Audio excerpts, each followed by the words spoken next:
Hello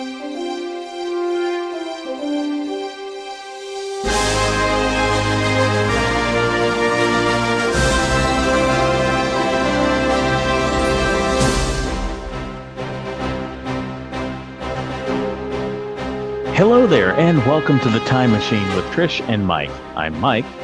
And I'm Trish. And we are glad you're with us once again for our 10th episode. Can you believe we've been doing 10 of these already, Trish? No, it seems way too quickly that we've gotten to 10. It's like, where did time go? Yeah, well, you know, we're still not having any concept of time at this point because all our days and weeks are the same. Although I have to say, I think things are getting better.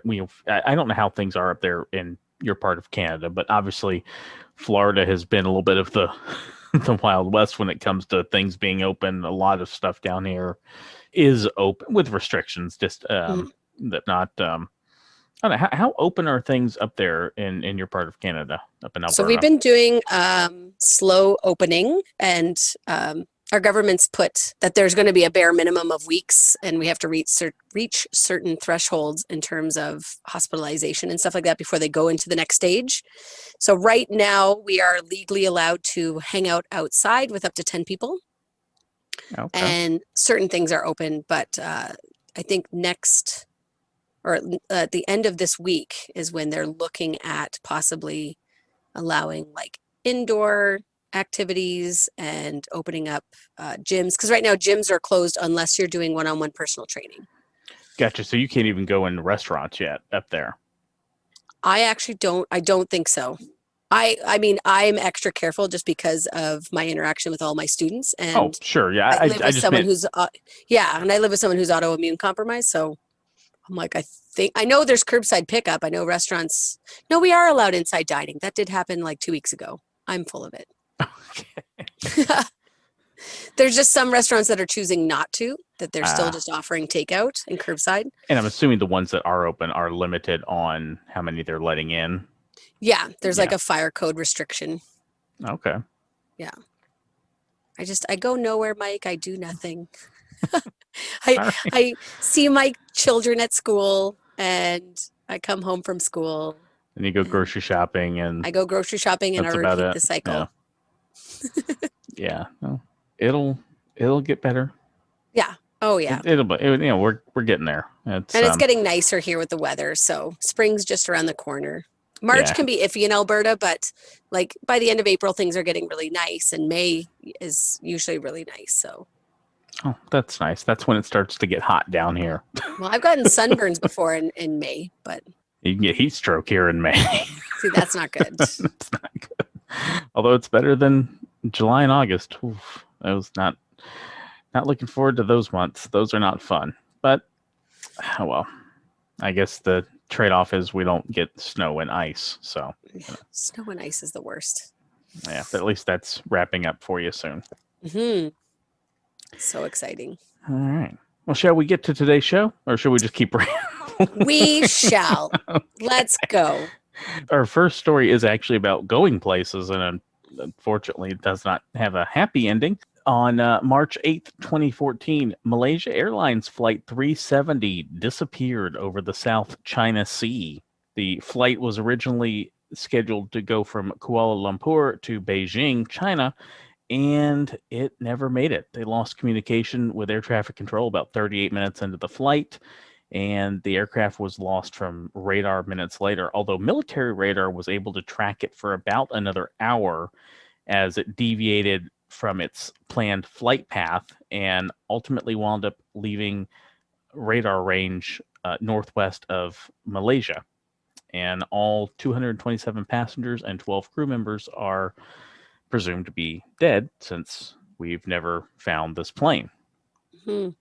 I remember when this happened so clearly. Yeah, it was, because I remember like at first it was, okay, we have a plane missing. Well, you know, that kind of is the preliminary thing whenever you have a aviation. It's like the plane is missing. Where's the plane? You don't know that it's crashed necessarily, because it could have had to make an emergency landing somewhere on land or something. It may not have been able to make it to an airport. You just don't know yet. But as we would soon learn over that next week or so, all the crazy theories and whatnot that people had. It was well, and it's almost like you interesting. kept waiting for them to give the information. Like, like you said, a plane goes missing. Okay, usually within 24 hours, 48 hours, we know what happened. And just the longer it went on and the greater the mystery grew. And I was teaching at a sports academy, and I remember my students just every day, they'd be like, so did they find anything? And I'm like, nope, there's nothing on the news. And do you remember that when they were having people actually use like Google Maps to search for debris? Yeah, they had like satellite imagery. They had a site set up that you could go on and help look for images. Yeah. Yeah, I had students that would be like, I'm done all my work. Can I, join the search? And I'm like, sure, I guess so. Like, it just was such a weird thing to have happen that you were participating in. Yeah, it was. I actually, the week this happened, or a few days after this happened, I was actually in Atlanta. And in Atlanta, that's where CNN is headquartered. And so they have a tour that you can take, and you can kind of go behind the scenes of how they, TV production. And I remember seeing it on like the news reels, as like when you're in the one studio, you could see like the upcoming stories, and they've got like a segment they were doing on it, so they had the graphics ready for it, and it was kind of an interesting time for sure. Yeah, just so random. You brought up some of those theories that people have about what had happened. There's some that are plausible and, kind of common sense. Others are really out there. So one theory is that there was a cockpit fire, and it kind of explains why there was a loss of communication with the cockpit. There's a pilot named Chris Goodfellow who says that the pilots would be so focused on flying the plane rather than dealing with distress radio calls, that's just why there would be radio silence, that they were just focused, and that they probably overcame the smoke, or the smoke would have caused them to pass out, and the plane would have just kept flying until it ran out of fuel and then crashed. So they think that's a great theory, except that there's zero physical evidence that supports it. Yeah, they would actually wind up having some debris wash ashore in the following years that was confirmed to be from Flight 370. And they had searched for 3 years across about a 45,000 square mile radius looking for this aircraft. And they officially suspended their search operation in January of 2017. So we're talking almost 3 years later. And they launched a second search by a private contractor the following year, but they were not able to find any debris as well.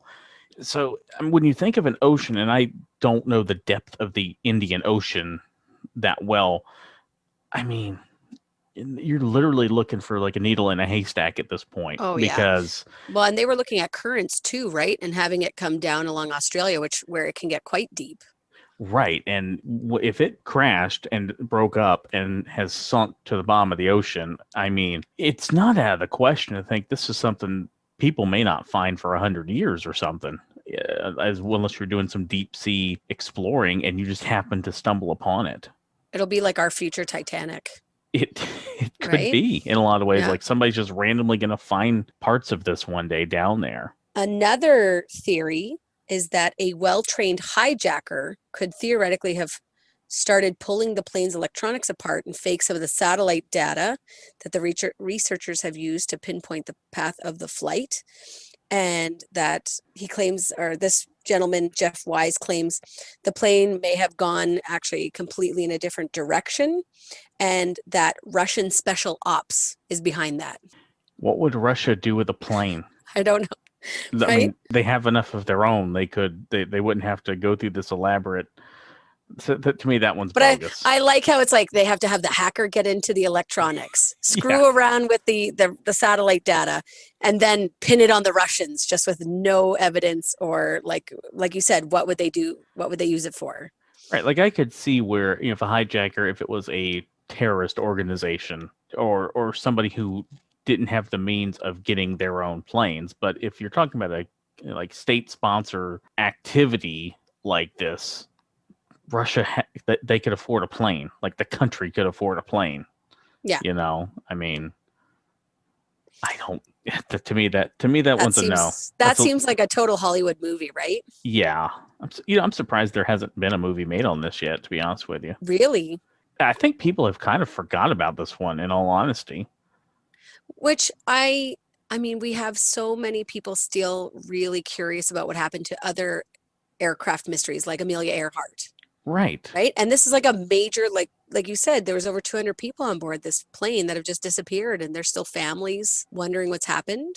Yeah. And Yeah, there's, to my knowledge, I don't know that the Chinese have ever really came out and said any sort of information. I know in the immediate days after the incident, people were not happy with China because a majority of the people on the plane were Chinese. right. And so families were wanting answers, and the government was basically like, nothing. Yeah. you know? Another theory pins it not on the Russians, but on America. They say that the plane could have flown by the atoll of Diego Garcia, where you have a military base.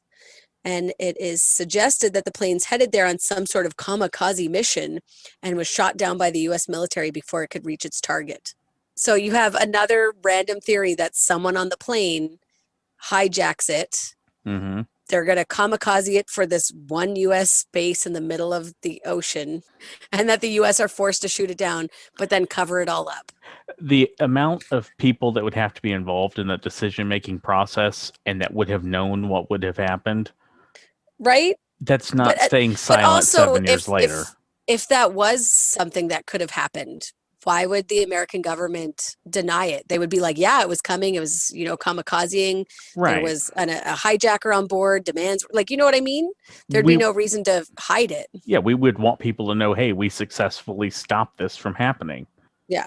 Yeah, that doesn't even, no, that's a no for me. That's a no for me too. Supernatural forces is another theory, that it could have been snatched out of the sky by aliens. A wormhole could have sent it back in time, or perhaps a black hole ate it. I'm like, yes, a black hole is just going to open up in the middle of Earth's atmosphere. And Well, if they didn't have breakfast, maybe maybe they just randomly picked this section of the Indian Ocean. I'm hungry. Plain sound. Yeah, well, think of it. I mean, you've got girls. I'm sure you did this back when you were having to feed them. Do you do the little plane with the spoon? Like, here comes the plane. Here you go. So it's a mommy black hole. Yeah. Oh. Yeah, I believe that. That's it. Let's go with that. The last one that I found was that a meteor hit it. And I'm like, gee, I want to figure out the math on that. Right? Where's Bruce Willis when you need him? That one's... what would be... I'm not a mathematician. I don't know how to begin to do statistically, the formula. it would be so ridiculously low for that to happen. Like, not only would this meteor have to hit in a designated spot, it has to meet a plane going hundreds of miles an hour. No, to me, I'm more willing to believe the black hole than I would that one. Really? I think so. Like, that's how unrealistic that would be. I would really I hope down the road there's closure to this story, because I just really feel for the families. As much as these theories are crazy and outlandish and you can kind of giggle at them, the reality is that there's like over 200, real people. Yeah. There's real people missing and families hurting, and a mystery that's just not been solved. So the most likely event and this was proposed by the Australian Transport Safety Bureau. Mm-hmm. They initially proposed that there was some sort of a hypoxia event which caused them to lose consciousness on the plane, and therefore then the plane just continued to fly until it ran out of fuel and eventually crashed in the middle of the ocean somewhere. And that actually has happened. There's been another major airplane that had something similar. There was a problem with the oxygen system, and everyone basically went to sleep on the plane. It circled around until it ran out of fuel and then crashed. So that's very plausible. I mean, we have... That's what happened to Payne Stewart. He was a golfer back in the 90s. That was what happened with his plane. They lost pressure or something, and everybody lost consciousness, and the plane just wound up crashing up in, I think, I want to say Montana or something. Yeah. When you think about it, so many things have to go correct with these pieces of technology. And if one thing goes wrong... Yeah, scary. It did lead to some changes to help prevent this from happening in the future. One thing is underwater beacons have increased battery life, and the recording times on flight data recorders have been lengthened. And there are also new standards for aircraft position reporting when over the open ocean, because even as late as obviously 2014, there were times when planes would fly over the oceans where kind of on their own. Well, and wasn't it the underwater beacon only lasted for like 30 days? I don't remember. It was something like a month. I remember they were hearing the ping of it and they just couldn't find it. They had to find it within a certain time. Yeah, I think it was 30 days. I don't know what the current is, but it's longer. I know that. You know who maybe could help us find this plane? Who's that? Ferdinand Magellan. If only we could make the past and the future come together. Yes, because on March 6th, 1521, yes, 1521, he arrived in Guam. Magellan left Spain with his crew and his ships in September of 1519, and they set sail across the Atlantic heading toward South America. They wound up sailing along the Brazilian and the South American coast. They had to actually stop because of the winter, because it got to be so bad. So they had to just kind of hang out for a few months before continuing their journey. And during the winter, one of their ships was lost in a storm while surveying some nearby waters. No crew members were killed. They were able to rescue them and get them on some of the other ships. So in October of 1520, they found a bay that led them to a strait, which is now known as the Strait of Magellan, which enabled them to cut through to the Pacific. Here's what's kind of funny about when they get to the Pacific. He was an explorer. This is the 1500s we're talking about. There's no Google, there's no satellites, there's none of this. You just have maps. You have no GPS. Right. You have maps that have been passed around that you don't know how accurate they are. When they got to the Pacific, they were expecting to get to Asia in about 3 to 4 days. Yeah. I love, like, when you think about it, you're like, why would they even have had that thought?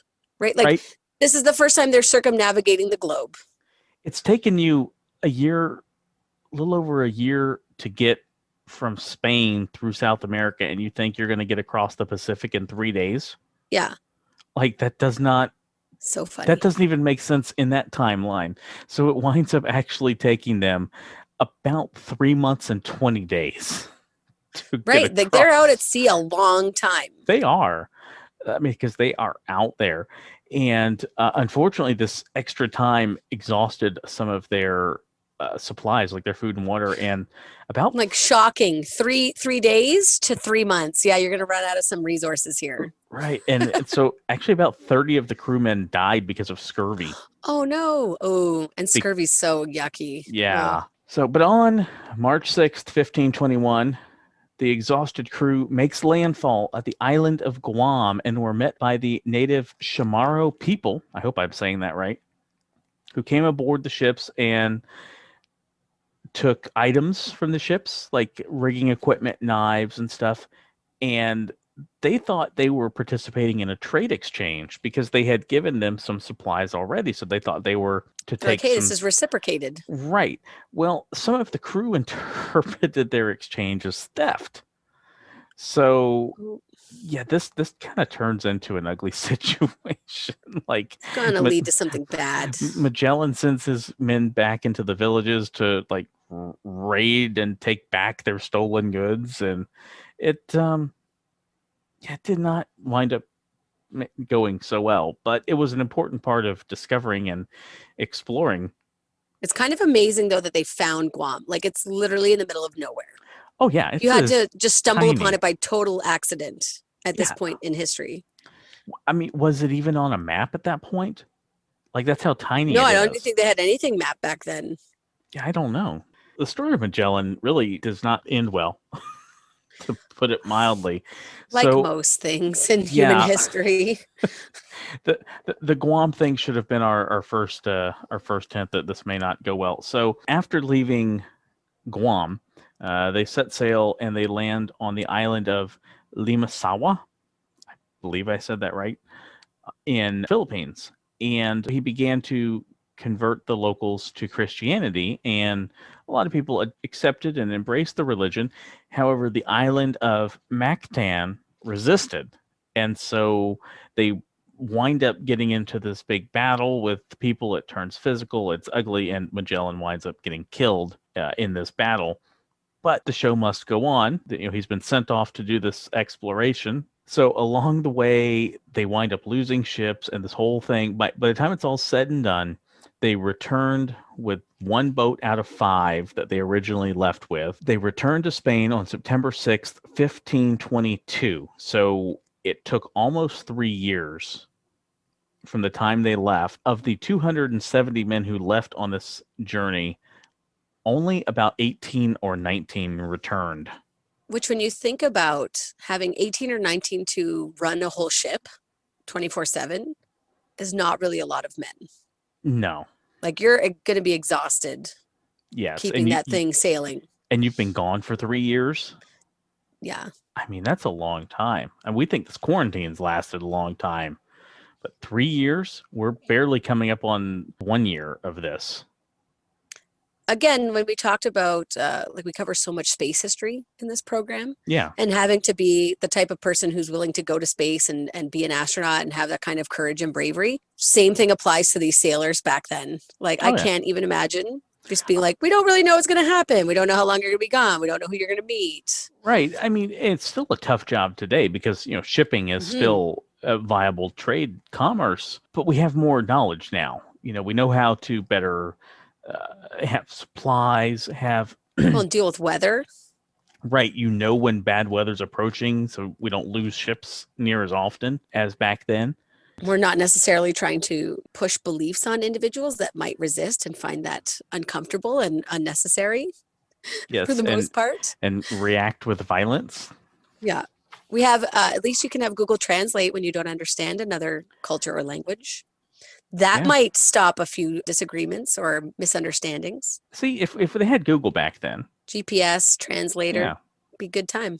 All of it. Well, another discovery that we can talk about that is coming up this week is on March 6th, 1869. We have a Dmitry Mendeleev, a Russian chemist and professor, is going to present the very first periodic table to a committee of the Russian Chemical Society. Now, there had been other scientists who were already identifying the different elements, or parts of the elements, I should say, but he was the very first one who was able to organize it in terms of the periodic table that we're most used to seeing now. There's the early version. It records Mendeleev, though, being unaware of these other scientists and their discoveries in terms of organizing the periodic table, and he's the very first one to present it and have it organized the way we know. So he is considered, I guess, the father of the periodic table. He's going to go on and publish his work in different journals, scientific journals around the world. And he actually is going to predict, based on the science of the periodic table that he was organizing, at least 3 elements. So gallium, scandium, I hope I say that right, and germanium, which is I thought that was really interesting that he's able to figure that out just based on a theory that these elements exist. I think you did a great job pronouncing them. Okay, good. Because sometimes I'm like, oh, being not a science teacher. I was just going to say I'm not one either, so I'm just supporting you in that I believe you've said them correctly. Yay. So if you're a science teacher out there, oh God, you want to correct us. It's I had a hard enough time passing science in high school. You did good with the Florida names last week. I did. I was very impressed with myself. I was proud of you.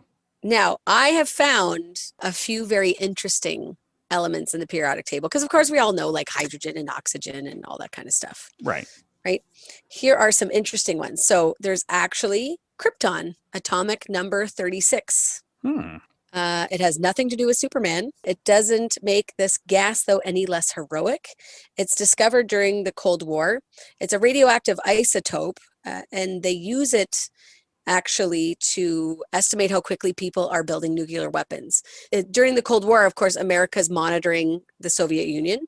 And by measuring this krypton gas level, they can know how many reactors were working and creating nuclear weapons during the Cold War. It's funny. I just looked up because I was curious when you said Krypton's number was 36.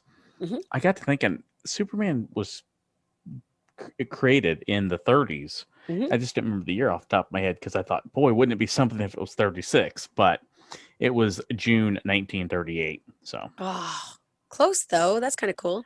It's I- also act- using actually, lasers, so let, that's cool. let me clarify. The cover date was June 1938. It was Ah. published April 18th, 1938, but still no way for us to get to 36 out of that. So, Right. would have been really cool though. That would have been, should- they were really missing out on that. We should change the number of Krypton. Yeah. Like we could do that, right?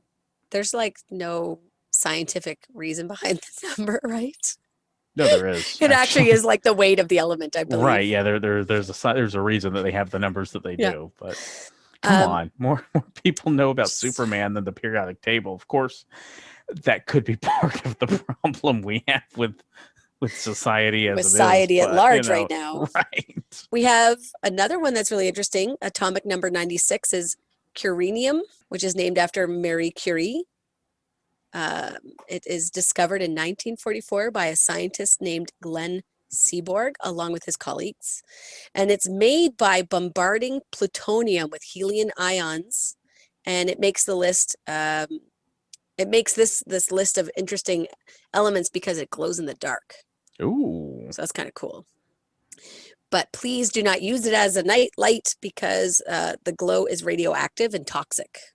Which So- I thought, how rude to name it after Marie Curie, because didn't she die from radioactive poisoning? Well, I was just going to ask, is this what they use to make the glow-in-the-dark Canadian currency that we discussed a couple weeks ago? No. But I'm guessing thankfully. the answer is a big old No no. toxic. No toxic. Toxic bad. Toxic is not good. Yeah, she died of leukemia. So she was the discoverer of artificial radioactivity. So I think that's just rude. Yeah. I like that they wanted to honor her, but like, come on, that's a little mean. We have antimony, which is the atomic number 51. It was first used by the ancient Egyptians in their eyeliner and mascara in order to make that really thick black look that we so recognize with ancient Egyptians. Now we make it out of bird poop. Yeah, yay. In medieval times, this poor element takes a bad turn. Your makeup looks great today, Trish. Thank you. No bird poop involved. But this poor element takes a really bad turn. Once used, for pharaohs and their makeup, it's treated as a laxative. And not just any laxative, a reusable laxative. Oh. Families would actually pass an antimony laxative pill down from generation to generation, and it would be a family heirloom. So you're swallowing something that has made the full journey, that has made Through the the full digestive Magellan system. through the digestive system. Oh my gosh, we have to use that phrase from now on, the full Magellan. Well, does it make the full Magellan? Because Magellan didn't even make the full Magellan, but It's the idea, the concept yeah, behind the concept, right? it. Yeah, makes it the full trip through the digestive system, and then I guess you find it and clean it. I mean, I hope you medieval clean times, it. there's not much cleaning going on in general. Right. So you rinse it. You rinse it. That's about the best you could do back then. Oh Go goodness! go out to the lake or the river and jiggle it in your Be hand. like, here you go, little Johnny. Yeah. This is for you when you become a grown up. Mm-hmm. Just don't lose it, because you don't want to swallow another family's laxative. No, I guess you want to keep it all within the family, Right. Not sharing other families. You don't want any cross contamination. Oh, the whole idea is repulsive. There's atomic number 112. Okay, now this is going to be difficult for me. So we have copernicium. Please, scientists out there, correct me. Copernicium. No, but it's COP. It would not COOP. That'd be Cooper. Copernicium. Copernicium. I don't know. It's discovered in 1996. It's named after the Renaissance scientist Nicholas Copernicus, who's one of the first people to model the solar system with the sun rather than the Earth at the center. So another heliocentric model, just like Galileo, when we talked about him last week. And how'd that work out for him? That did not work out for, for Copernicus? Yeah, it didn't work out so well for him either with the Catholic Church. The thing that makes this element so interesting, though, is that it is a metal, but it turns to gas at room temperature. So theoretically, you could breathe in metal. But please don't try it at home. It's very toxic. That does not sound good for your lungs at all. but kind of interesting. It's a metal that you can breathe. It's very sci-fi. Yeah, it's other things as well. Poisonous being one of them. Do not try this. We need a disclaimer on this episode. Do not try this at home. Do not try these things. We have the atomic number 83, bismuth. So it is another... Oh, sorry. No, I was going to say, is that where we get Pepto-Bismol from? No. That would be cool, though. But it was also used for makeup. It was used as a colorant for makeup. It makes extremely beautiful geometric crystals if you melt it down and then cool it really slowly. And the most striking thing about it is that it's really dynamic. It's repelled by magnetic fields, and it in turn creates a repulsive force. So if you theoretically have two pieces of bismuth between a magnet, they'll repel against each other and levitate. The magnet will levitate between the two. Oh, that's interesting. Yeah. Okay, so Pepto-Bismol is bismuth silicate. Oh, so it does actually have the same name in it. Well, this is bismuth. Or it's like a breakdown of bismuth? I don't know, because what was it again you said? It's right here. You're right. I just see it here. It is the main active ingredient in Pepto-Bismol. It probably tastes less like bubble gum than it's in its elementary form, though. Probably so. Elemental form. Yeah. So, good on you. I didn't think it would actually, that Pepto-Bismol would take that quite so directly from the name. But hey, what do I know? I don't run a major company. And we're back to laxatives. We're back to laxatives. Okay, not real. do not take. Let's be very clear. You take Pepto-Bismol for one thing, you take X-Lax for another thing. I don't want you taking the wrong thing because you don't want to make. We don't want you to take the wrong thing when you have the thing going. Right, exactly. X-Lax, kaopectate, like you need to stool soften. You want to make sure you take the right thing depending on what your issue is, because if you take the wrong thing, you have a bigger problem. You're in big trouble. Yes. You know who else is in big trouble? There could be many answers to this question. Bowser, because March 10th is Mario Day. I don't know what to answer to that. Were you Yay! done? Okay, hold on. I'm like so giggly. I'm sorry. Try to get excited, Trish. It's Mario Day. It's me, a Mario. And that's not bad. That's good. You did good. I love it. The guy, Charles. Oh, I met him at a convention. I've seen him. I've been at like the booth right next to. He's so cute. Him, but I've never met him. Charles Martinet, the guy that does the voice for Mario, it's a me, Mario, in the games. He actually does the voices for like Mario, Luigi, Waluigi, and Wario. Like he does. He does all of them. He does all of them. All the O's. Mm-hmm. It's a me, Luigi. Whatever. Did you know? Well, let me ask you this. What is the highest selling Mario franchise game? Okay. Now, is my own childhood going to taint my answer? Likely. Because I'm going to say Mario Bros. 3. Super Mario Brothers 3 is only the 7th on the list of Mario games. It's such a good Mario game, though. Yes. What game is better than Super Mario Bros. 3? Well, no, become like the graphics are classic. You fly. There's some great levels. I'm not saying it's not the best game. I'm talking sales. Oh, sale. Well, still, what's going to be better? Which one made more money? Which one's number one? The one that started it all. No, see, I wouldn't have guessed that it was the first one because. Well, again, remember, it sold with the Nintendos back in the day. So Super Mario Brothers, the original, the old school. Well, I want to say the original because if you want to get technical, Mario Brothers, right? Mario Brothers for the Atari, where they're jumping up and hitting the would be the level. first. That's technically the first Mario game because Mario originally was in Donkey Kong. But we get into the history there. But Super Mario Brothers, the classic game everybody thinks of, 58 million copies. See, I guess because I was thinking it was just so new that maybe, and it would have been expensive. Maybe not everyone was buying the system.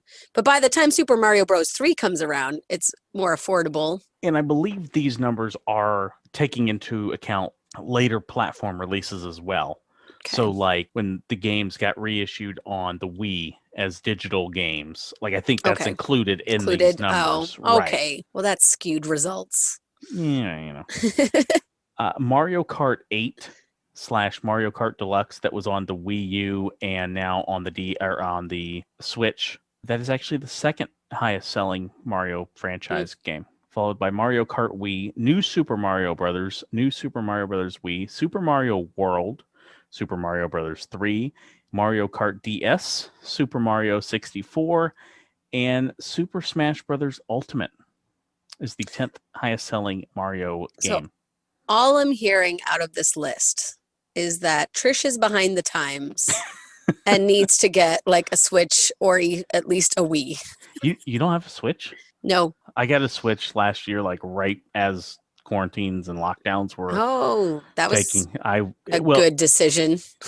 It came about because I was on a Zoom call where I was hanging out with my friends Joey, Robin, and Cody and Jocelyn, and Joey and Robin had just gotten a Switch, and literally was an impulse buy. Like, word was starting to come out that they were going to become pretty scarce, and literally Cody and I got on, I think, like Target and found that they had some in stock, and so we both ordered. Bam, done. Yeah. We looked at getting one for the girls for Christmas, but then it was kind of like they had so many other things, and I think once they get a bit older, they'll appreciate it a bit more. Like, I didn't get my first Nintendo until I was in grade 9. Otherwise, I was using I was using my brother's NES. That's what we had when I was 5. Gotcha. So what was the first game system that was like Trish's? Mine was the N64. I was solely mine. I was the only kid at home. My brothers came home for Christmas, and it was given to me by Santa, because that's still a part of our house.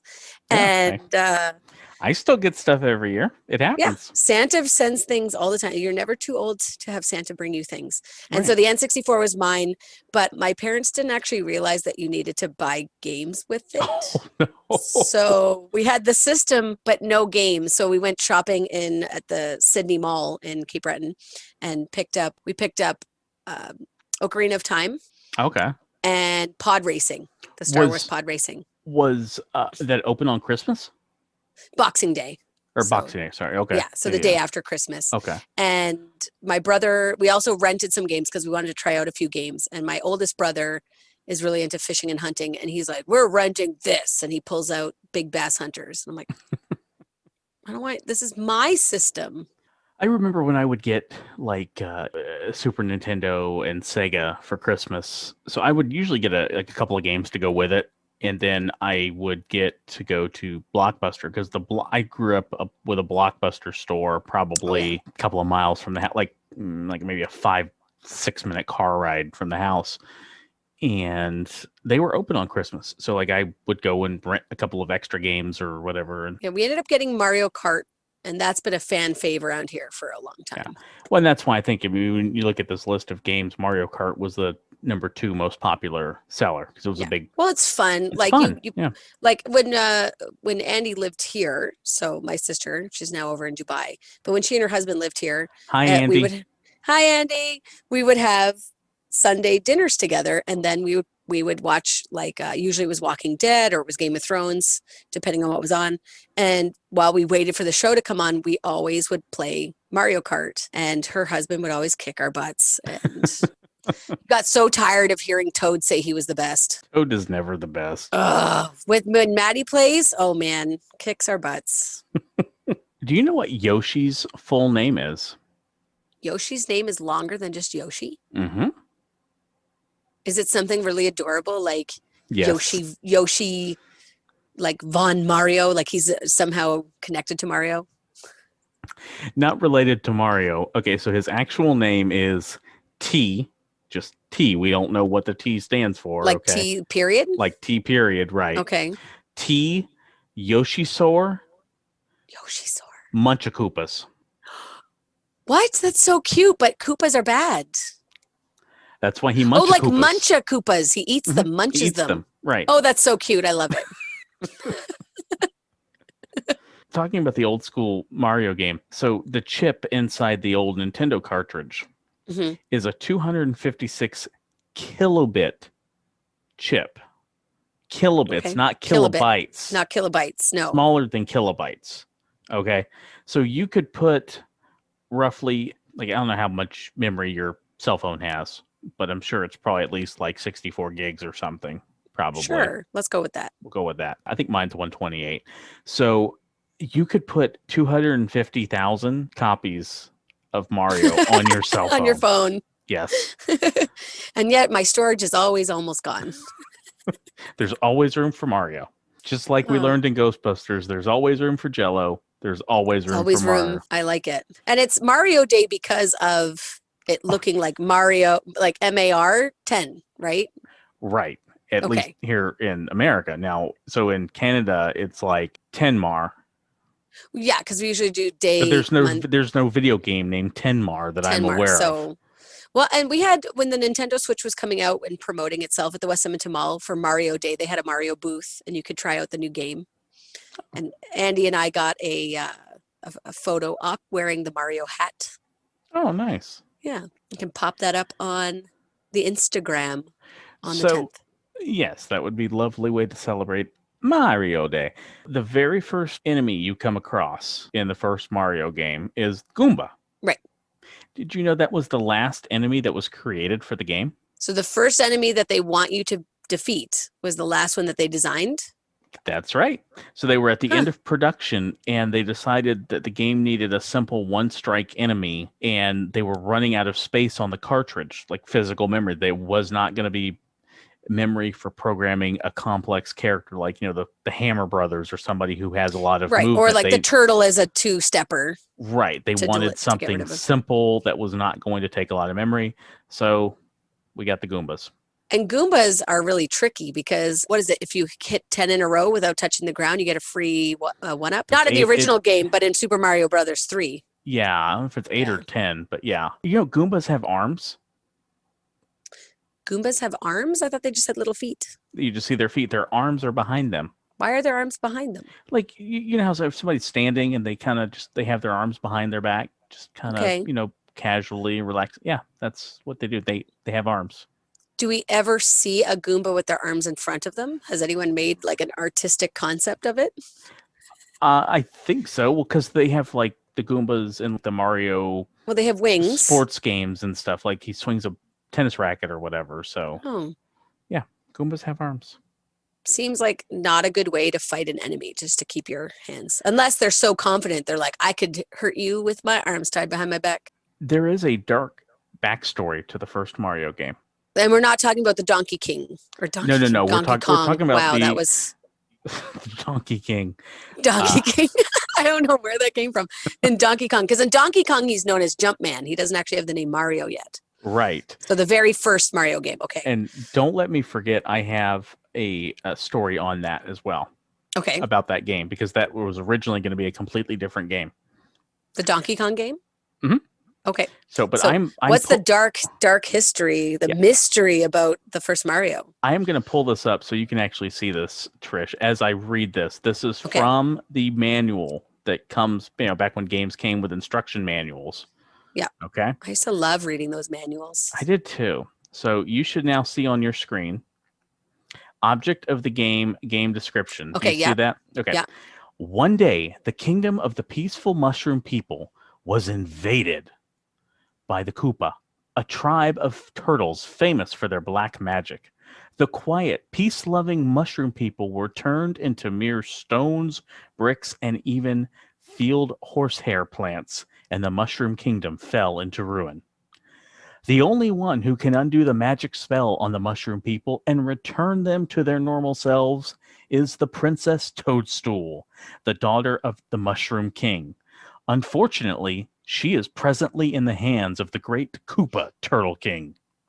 Mario, the hero of our story, hears about the mushroom people's plight and sets out on a quest to free the mushroom princess from the evil Koopa and restore the fallen kingdom of the mushroom people.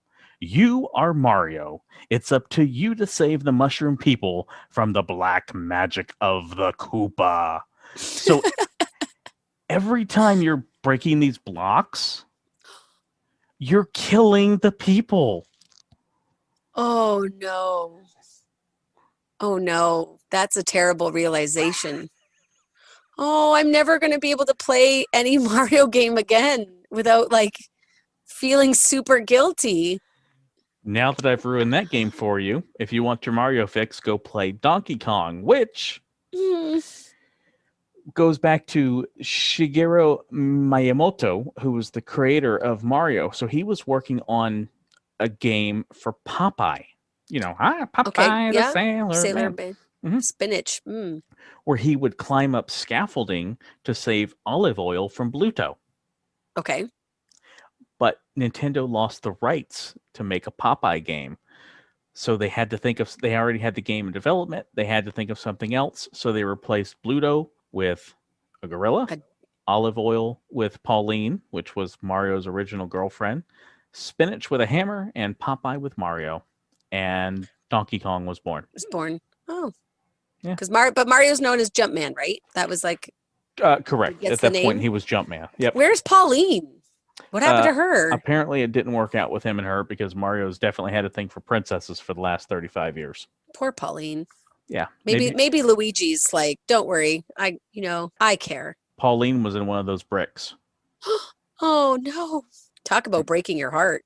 It's a breakup. It's breaking something. Oh. Do you have something to cheer people up perhaps after that downer? This might break your liver, but did you know there's a holiday called Cinco de Marcho? I'm aware of Cinco de Mayo. What is Cinco de Marcho? Do you drink the entire month?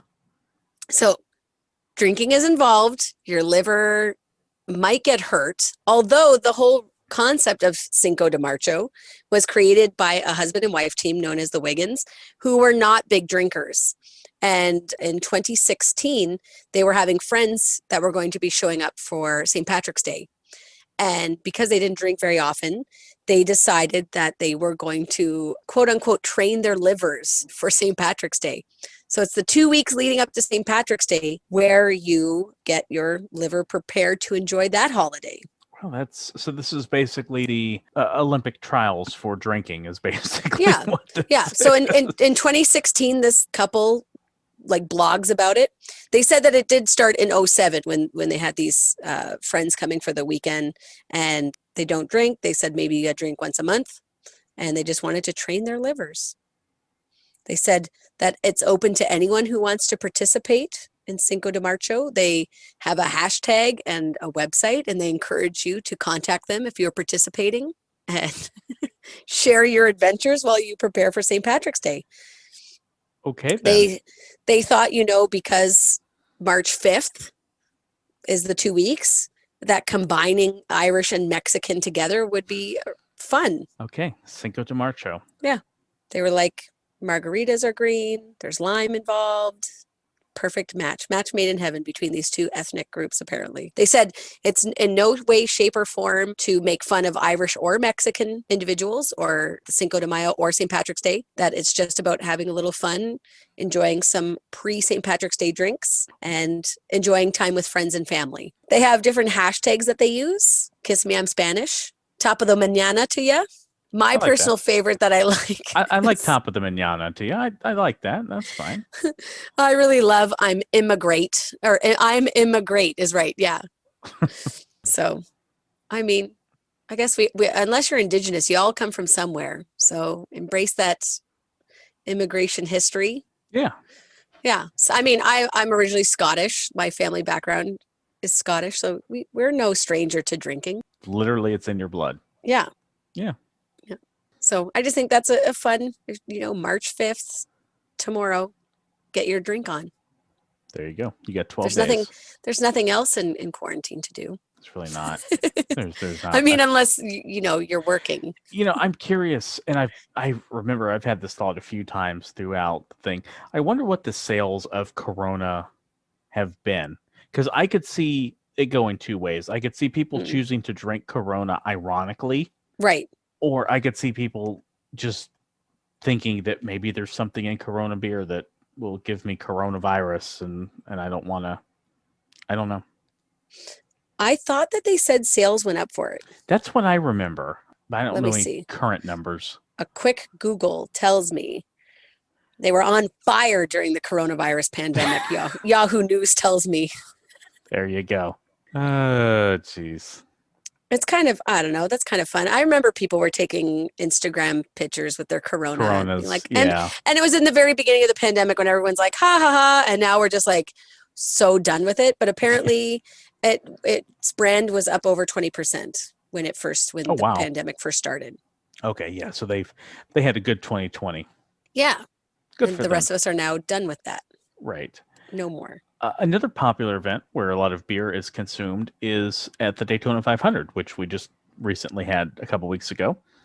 Won by Michael McDowell, picking up his first NASCAR win. Ooh, congratulations. Yes. And so racing at Daytona originally began on the beach at the Daytona Beach and Road Course, and they held their first race on March 8th, 1936.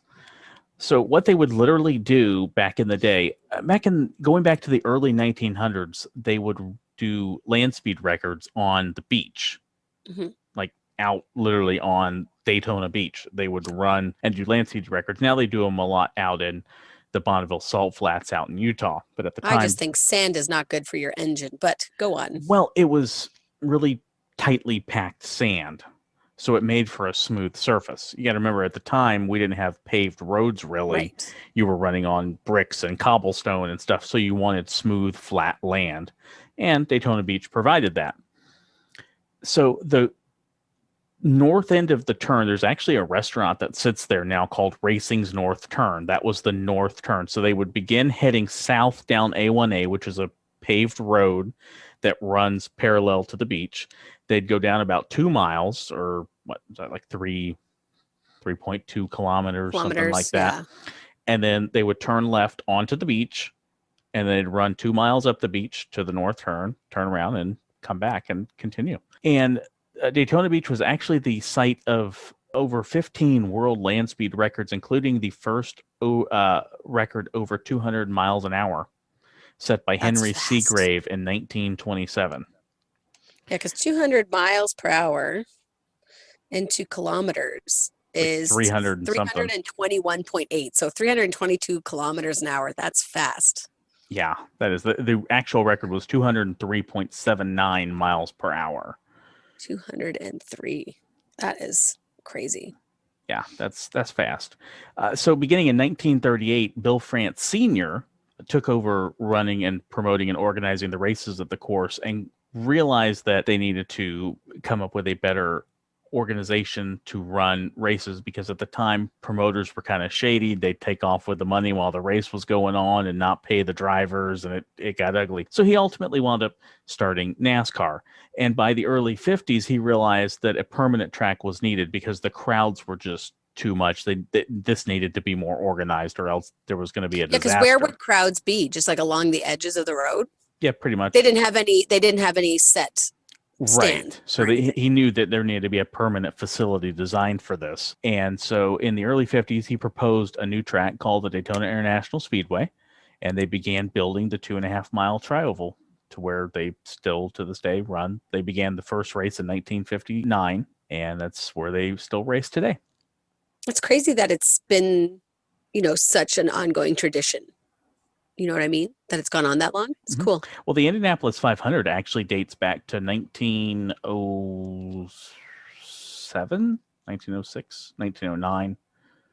Somewhere around there. Somewhere in the late 1900s. Yeah. 1900s. Well, I won't say 1910s. It was before then. Right. Like they stopped race. There was a few years they didn't race because of World War I. And the race had been going on prior to that. And of course, they stopped during World War II as well. But yeah. But it did continue this year, even with COVID. Yeah. So it got delayed because the IndyCar season did not start on time. And with the way they shuffled the races around, they actually ran the Indianapolis 500 in August last year. Okay. And then they have said that it will run Memorial Day weekend as it typically does now, and they will have some fans. And they haven't quite determined with the state of Indiana how many they're going to have, but yep. Sorry, when is Memorial Day weekend for you guys? Oh, sorry, I forgot. I have a Canadian. I believe you do some. Isn't we have a holiday around there too? Is it Family Day? I believe that you have. It's at the end of May. Oh, because it already just happened. Oh, the end of May. No, Family Day for us is February.